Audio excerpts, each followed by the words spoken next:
Dans leur sous-marin, 2 tireurs d'élite de l'armée française progressent en silence. Au large, le chef de l'opération entouré de ses nageurs de combat.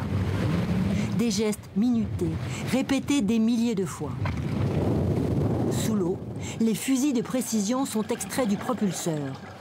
Les soldats vont devoir atteindre la rive, cacher leur équipement de plongée et marcher en direction de leur objectif, parfois durant plusieurs heures. Pendant ce temps, le groupe chargé de l'assaut nage en direction d'une plage déserte. Ces hommes vont devoir libérer un otage.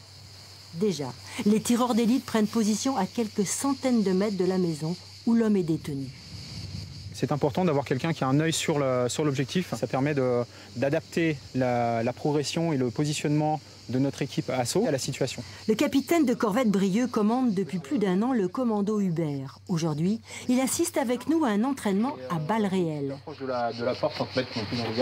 Spécialisé dans la libération d'otages sur terre comme sur mer et dans l'action antiterroriste, ces hommes surentraînés appartiennent aux forces spéciales.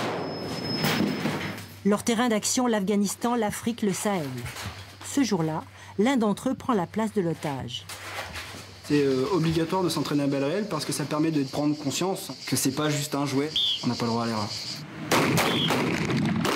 De jour comme de nuit, lorsqu'ils sont en France, ces hommes enchaînent les entraînements. Leur monde est celui du secret. Pas question devant l'étranger d'évoquer leurs opérations. Tout au plus, acceptent-ils de parler de leurs adversaires.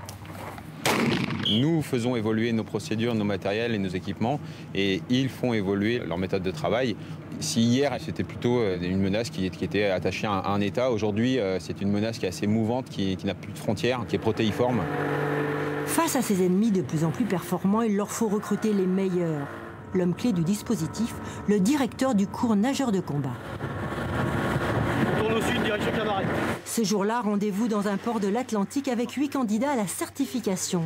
Des candidats de très haut niveau. Tous font déjà partie d'une unité d'élite de l'armée française. C'est des gens qui vont palmer pendant des heures et des heures et des heures dans le noir le plus total. Dans des températures parfois extrêmes. Il faut avoir une volonté farouche de réussir la mission. Le nageur de combat, il va au contact de l'ennemi. Et quand il va au contact de l'ennemi, il est seul. Aujourd'hui, l'exercice consiste à repérer un bateau et à collecter des informations. Cette formation difficile dure 9 mois. À terme, ils auront plongé 300 heures et parcouru plus de 200 km sous l'eau. Les élèves sont susceptibles d'être éliminés, donc il y a un stress pour eux permanent et ils doivent donner à chaque fois le meilleur d'eux-mêmes. Depuis le début de la formation, 5 d'entre eux ont dû quitter le groupe.